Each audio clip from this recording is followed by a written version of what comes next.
caros amigos aqui do Via Romana, Viva Cristo Rei. Eu queria falar com vocês nesse vídeo sobre a recente declaração de Francisco, dizendo que o prazer sexual é divino. Pois bem, essa notícia dessa declaração de Francisco está sendo dada por diversos órgãos da mídia progressista com furor e exaltação. Basicamente, a ênfase é, vejam, Francisco está mudando os rumos da igreja porque ele está dando agora direitos plenos ao prazer sexual, ao prazer gastronômico, sendo que a igreja, ao longo dos séculos, sempre negativou ou desconfiou do prazer, enveredando por um caminho de ascese, de cruz, de sacrifício. De modo que Francisco estaria dando abertura a uma visão mais humanista, humanitária, a respeito dessa dimensão do prazer humano, do prazer de viver, do hedonismo e etc. Pois bem, algumas pessoas já se organizaram para dizer que a mídia está manipulando as falas de Francisco, que não foi bem isso que ele quis dizer, e etc. Então nós vamos aqui esclarecer se foi bem isso, se não foi, e se isso está de acordo com a doutrina católica ou não está, e por que que está ou não. Perfeito? Então, primeiro aspecto a ressaltar é, quando você joga aqui no Google, Papa diz que prazer sexual é divino, você vai perceber quais são os jornais que estão dando destaque a essa fala. O Globo diz assim, Papa Francisco chama prazer sexual de simplesmente divino. O jornal Folha, do grupo UOL, diz, prazer sexual é divino e vem diretamente de Deus, diz Papa. A Gazeta também destaca, dizendo assim, Papa Francisco diz que prazer sexual vem diretamente de Deus. O jornal Observatório.bol.ol, que é, na verdade, um blog dedicado ao público, se eu não estou enganado, LGBT, diz assim, Papa alfineta fiéis e diz que o prazer do sexo foi criado por Deus. Vejam só a alfinetada que o Observatório Bol dá, né, nos católicos mais tradicionais, mais conservadores. O jornal Observador de Portugal diz, Papa diz que prazer de comer e de fazer sexo é simplesmente divino. A página Aventuras na História também dá destaque, dizendo que Papa Francisco fala sobre prazer sexual e culinário como sendo prazeres divinos. Depois você tem jornais da esquerda progressista, como a Carta Capital, dando destaque também a essa fala, o Brasil 247, o site do Ismael Moraes, o site do Dia, o jornal Dia fechado com PT, quem conhece sabe, o site do Poder 360, tá? E etc. Ou seja, diversos sites da esquerda progressista, diversas mídias liberais e progressistas também dando destaque a essa fala. E aí eu fui à procura de saber se realmente Francisco tinha dito isso ou não. E aí eu entrei aqui no site do Vatican News, um site insuspeito que não pertence à Folha, nem à Globo, nem à esquerda progressista, mas sim ao Vaticano, para ver se realmente Francisco tinha dito isso e onde que estava isso. E aí você vai procurar no site do Vatican News, você não vai achar essa matéria com esse título, né? Papa Francisco diz que prazer sexual é divino. Não. Você vai achar uma conversa de Francisco com um ativista social chamado Carlo Petrini, que é o fundador do Slow Food, me parece que é uma ONG, tá? Defende aí o direito de alimentar-se. É uma ONG também que tem caráter ecológico. E aí o título dessa matéria no Vatican News, para quem quiser verificar, é Terra Futura, diálogo do Papa sobre ecologia integral com o fundador do Slow Food, tá? Tá no Vatican News. E lá no meio da entrevista, é que Francisco vai falar disso aí. Eu vou aqui ler para você o que ele fala. Essa fala dele está na parte destacada em negrito assim: igreja e prazer, um bem que vem de Deus. Aí diz assim: em favor do prazer da comida, que não é abundância, mas sobriedade, o convidado agnóstico provoca o pontífice, afirmando que a Igreja Católica sempre mortificou o prazer, como se fosse algo a ser evitado. Porém, o Papa Francisco não concorda e lembra que a Igreja só condenou o prazer desumano e vulgar, mas aceitou o prazer humano e sóbrio. O prazer vem diretamente de Deus, diz Francisco. Não é católico ou cristão ou qualquer outra coisa, é simplesmente divino. O prazer de comer serve para nos manter saudáveis. Assim como o prazer sexual é feito para tornar o amor mais belo e garantir a continuidade da espécie. Então essa é a fala de Francisco. Perfeito? Então vamos lá. Em primeiro lugar, qual é a doutrina católica sobre a questão do prazer? Primeiro, sim, o prazer é criação de Deus. Deus criou o universo onde os seres são capazes de sentir prazer. E esse prazer é um meio para que os seres possam preservar a sua vida, seja através da alimentação, seja através do sexo, onde faculta a perpetuação da espécie, das várias espécies, inclusive da espécie humana. Perfeito? Então, nesse sentido, a fala de Francisco não está errada. Ela está correta. O prazer vem de Deus. O prazer é obra de Deus. Perfeito? Porém, tem uma coisa a destacar. No caso do homem, lá no paraíso, quando o homem estava em amizade com Deus, no estado de graça, de justiça original, Adão e Eva tinham relações sexuais. E nessa relação sexual que ambos mantinham, havia prazer, óbvio. Porém, não havia um elemento que agora existe em todo ser humano e que é fruto da queda, como bem diz Santo Agostinho na sua obra A Cidade de Deus, que é a libido.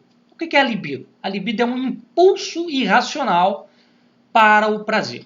Por exemplo, todo homem, todo indivíduo do sexo masculino sabe muito bem o que é uma ereção involuntária. Ela é exatamente fruto da libido, ou seja, desse impulso irracional para o sexo.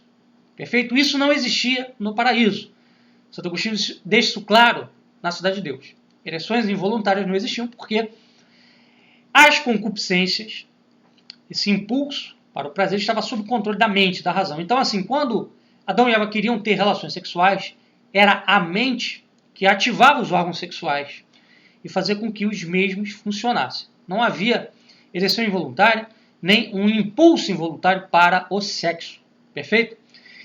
Esse impulso involuntário, essa libido, ela é fruto da queda do homem. Ou seja, no estado atual de queda, esse impulso para o prazer está desordenado, porque ele virou um fim em si mesmo. Deixou de ser meio e virou um fim.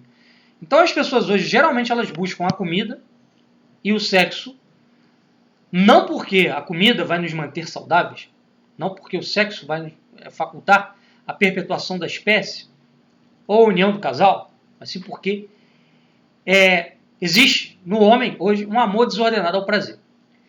A igreja, ela sempre ensinou o seguinte, que o prazer ele não deve ser buscado como um fim. No caso do matrimônio entre homem e mulher, a igreja sempre considerou o casamento como um remédio para a concupiscência, para a libido.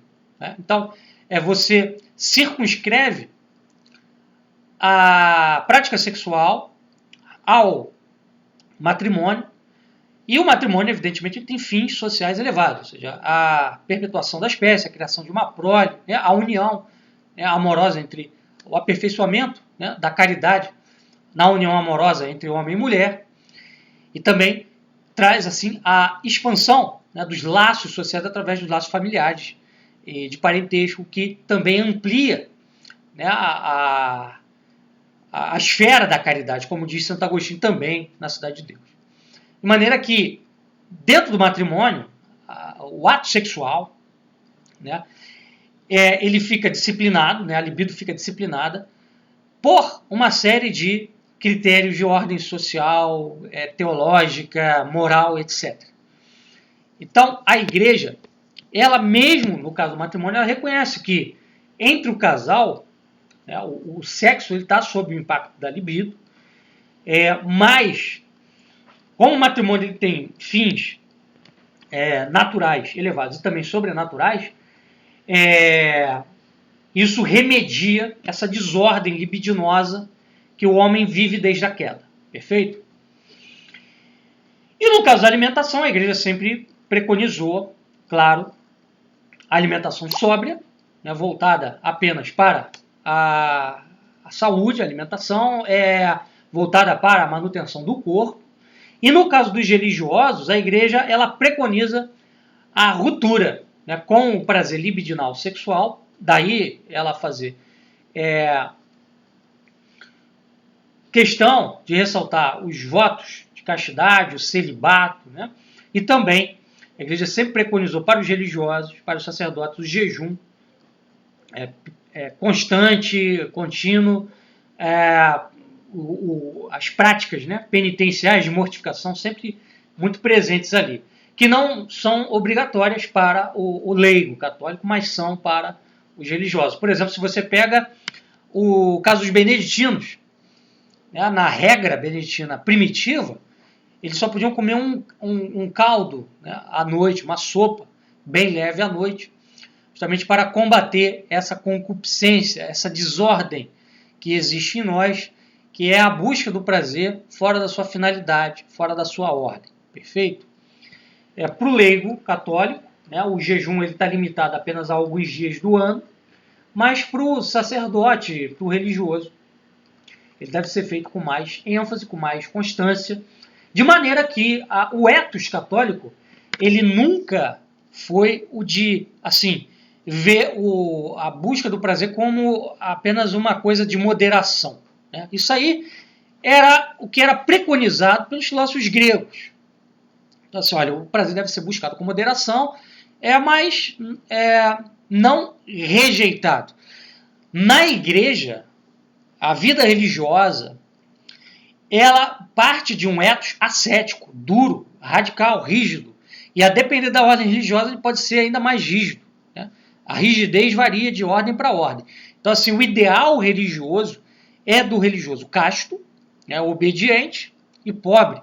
Ou seja, de um religioso que rechaça completamente o prazer sexual e que deve levar também uma vida de jejum permanente, constante, né, combate à carne, para se tornar uma espécie de anjo vivendo na terra, né, para se tornar uma espécie de anunciador, né, da vida celeste, onde, né, já não há mais o prazer da carne, mas apenas a alegria eterna do espírito. Então, assim, essa visão de Bergoglio é uma visão humanista. Não, olha, a igreja nunca combateu o prazer ou rechaçou o prazer, mas apenas preconizou a moderação no prazer. Não, peraí. A igreja, em certos aspectos, no que tange a vida religiosa, ela pede sim uma mortificação radical dos prazeres, seja do comer, seja do sexo. Perfeito? E uma coisa bem interessante, importante de destacar é que se o prazer vem de Deus, é obra de Deus, ele em si mesmo não é divino. O prazer, ele é terreno, ele é físico, ele é profano, ele não tem nada de divino.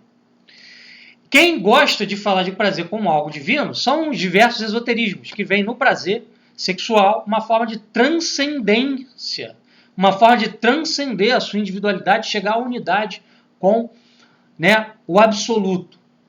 Você pega, por exemplo, a Cabala, ela vai ter uma interpretação muito interessante da questão sexual, que é o seguinte: para a Cabala, antes da queda de Adão acontecer, né, o comer do fruto proibido teria sido uma segunda queda, houve uma primeira queda que teria sido a seguinte. Segundo os cabalistas e vários esotéricos, Adão estava no paraíso unido a Sófia, que seria a parte feminina de Deus, casado com Sófia. Né? Então aí você já vê uma visão completamente herética de Deus. Né? Deus com uma parte masculina e uma feminina. Só que ele começou a perceber que os animais procriavam e copulavam, e ele começou a entrar numa espécie de vertigem, porque ele queria sentir aquele prazer também da cópula.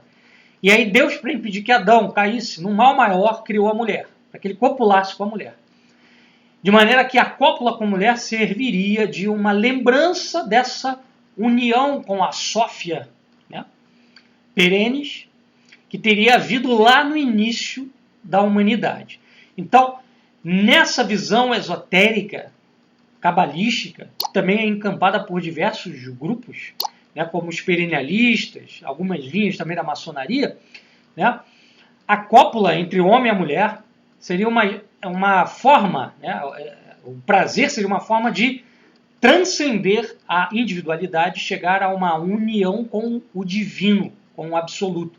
Então o prazer aí sim seria divino, não seria meramente humano, profano, mas sim uma forma de você chegar à união com a divindade. Isso aí é uma heresia esotérica, uma heresia cabalística, e quando o Francisco fala que o prazer é divino, ele está enveredando para esse caminho. Tá? Então, só para a gente recapitular, né, a posição católica é a posição de Santo Agostinho. A libido, ela é fruto do pecado original. O prazer é obra de Deus, mas a libido é fruto do pecado original. Ou seja, essa desordem, esse impulso, né, para o prazer irracional, que muitas das vezes foge ao controle do homem. Né? A ereção involuntária é uma prova disso. E a doutrina católica sempre diz o seguinte: bom, isso, claro, não depende de nós, porque isso é fruto de uma desordem do pecado, mas o homem deve vigiar e combater esses impulsos e ordená-los o mais possível para a ordem do matrimônio, né, a vida matrimonial. De maneira que o homem sempre tem que manter guarda, o cristão, né, o católico, com relação à questão do prazer. Ou seja, não se deve abandonar a busca do prazer sem essa guarda, né, interior. A busca do prazer moderado é, obviamente, legítima desde o ponto de vista natural, mas é altamente recomendável ao católico, ao cristão, o abandono, na medida do possível, do prazer do comer e do prazer do sexo. Né? O cristão ele é chamado a uma ascese, a uma luta contra a carne, né? Para que ele possa viver segundo o Espírito. E como a carne ela está em queda, né, num quadro realmente de fraqueza por causa do pecado, nós devemos sempre manter guarda contra esses impulsos ao prazer. E, na medida do possível, renunciar, fazer jejuns, fazer mortificações mesmo, em vários sentidos, para que possamos, aí sim, nos unir a Deus. Não é o prazer que nos une a Deus, não é o prazer que nos leva ao divino, vai ser a mortificação dele. Então, essa doutrina de Bergoglio está errada, não está condizente com aquilo que a doutrina da igreja sempre ensinou, com aquilo que os santos sempre ensinaram e praticaram. Ok? Pessoal, era isso que queríamos dizer. Um abraço, até a próxima. Viva Cristo Rei!